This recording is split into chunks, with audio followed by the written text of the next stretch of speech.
European National Competence Centres, HPC for SMEs.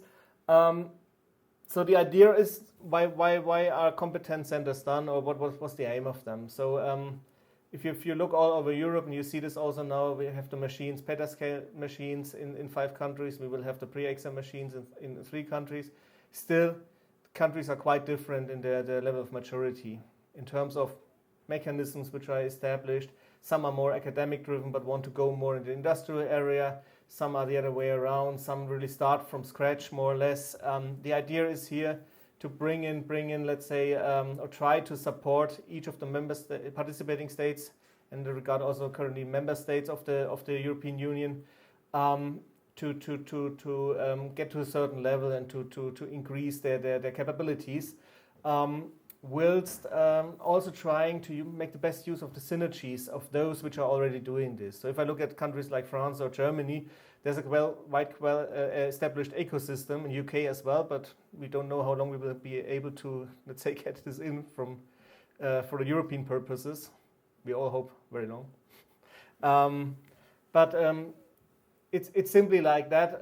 Somehow there's a lot of knowledge there, but it's focused in certain countries, and the idea is if you do a European joint undertaking towards HPC, then you should also try to make, let's say, common European efforts to make best use of synergies, which obviously always will be up to a certain extent there, because at a certain point in time there will be still competition.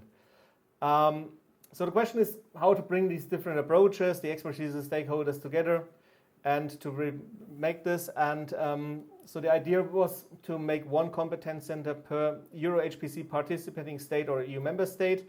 I explicitly wrote this here because within the frame of H2020, it's not only the joint undertaking participating state, but it's also the member states. So it's like the number of participating states plus a number X of other member states will be at the end the final number of competence centers which will be established.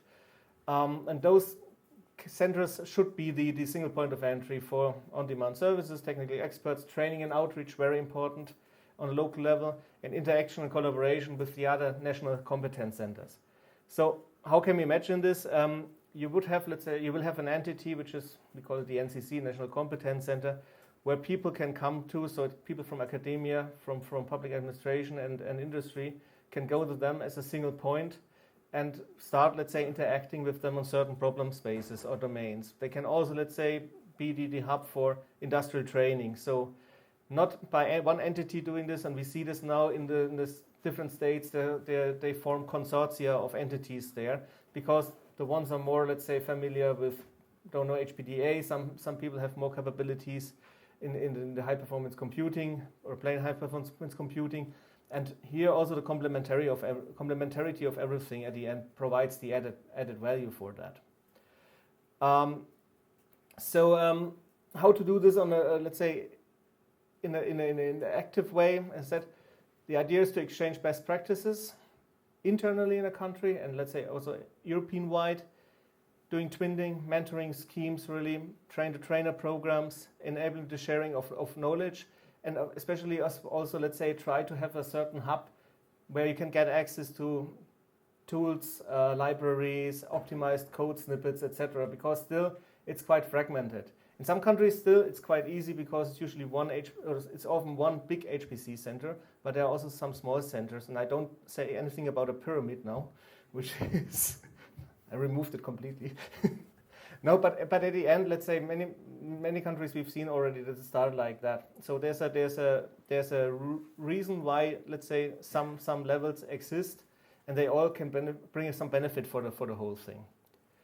And of course, at the other part, we have to put this somehow in the complete European context. So there are many European activities. So at the end, you look at this, you see the national part, you see the European part, and all these things have to interact.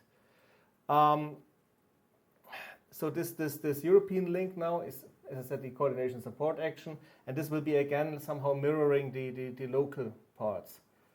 And again, here we have the different level of maturity. So you will have, let's say, different level of training capabilities. Some countries have really a wide portfolio of training. Some have, let's say, a smaller one. You have the European training with praise, etc. So this all has to be integrated somehow. Business development, how to support the industry, very important here. It's not like opening, let's say, a broker one-stop shop and say, hey, industry, come and use me, and they will come and say, yeah, cool, we use you.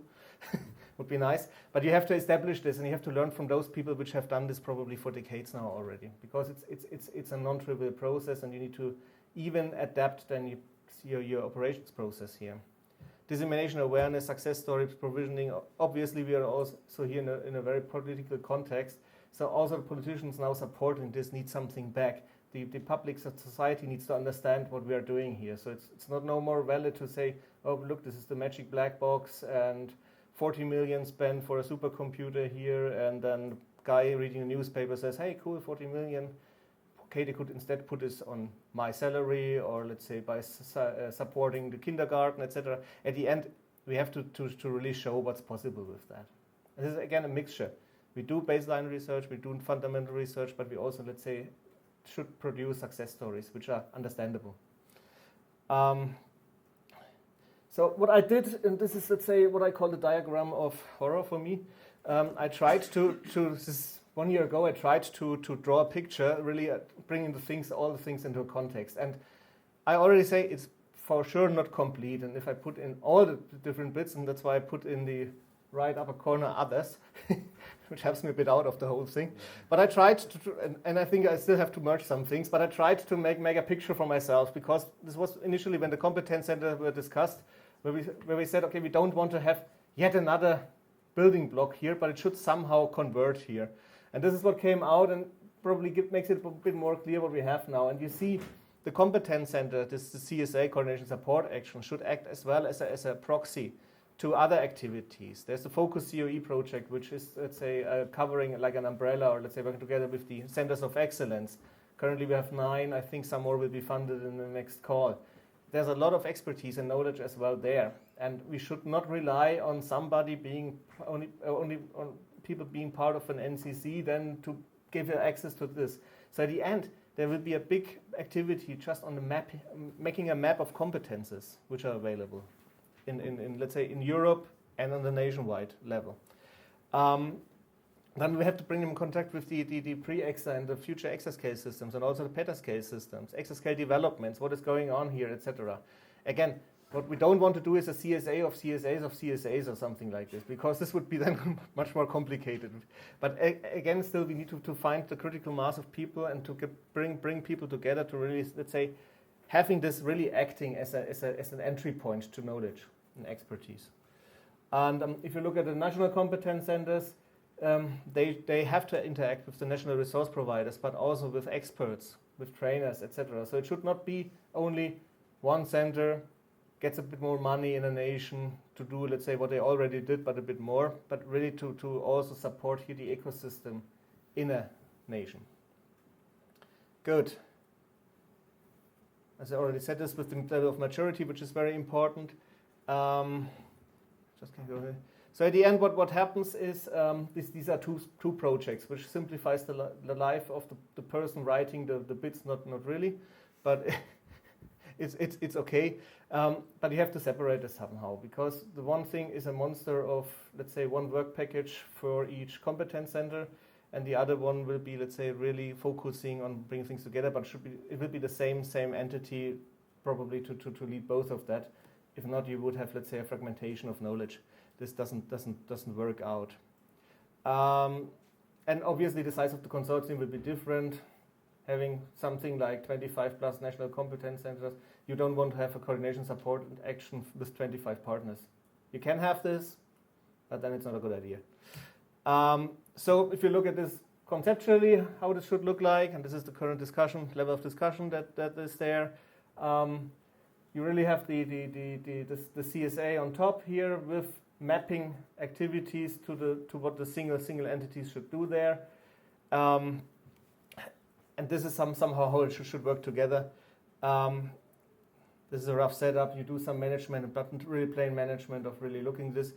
Even so, there will be no management telling, for instance, don't know Sweden, you have to do this or you have to do this. They all will have their, let's say, own sub-projects in that regard, but this is a project-funded activity. Still, you need somebody coordinating the cash flow and to see what's going on there. This is the coordination support action. There will be support for this competence mapping and networking. As I said, this is very important because the first level is to get awareness of what is there. I cannot, let's say, get information or get towards information if I don't really have a clear picture what kind of information is available and where I can find it. The other thing is definitely training, mentoring, industrial interaction and business development, and the fifth one is then the awareness creation. And ideally to provide a portal, even though we have to see that we don't do a portal of portals here. Currently it's quite common to make a portal for everything, so either we do an enemy takeover or something like this. So let's see what we can do here. But there should be, again, a single point where people can go there and get then led to the other place. The support action will have huge investments, and unfortunately for the participants, not in the participants of the coordination support action in terms of the core team, but really in, let's say, supporting the countries by organizing the workshop, but also paying travels, paying exchanges of people.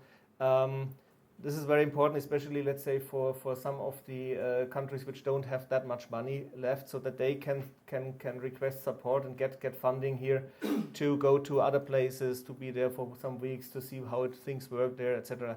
This is very important.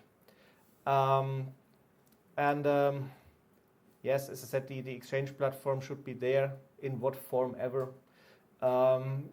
We should have the networking events based on topics, but also based on regions. So the idea is to identify during the project local champions, which then can bring in, let's say, or organize on their certain area, let's say, being paid by the coordination support actions, these activities, and then let's say have a certain focus here, like, as I said, can be training, can be interaction in terms of donor operation of systems, whatever.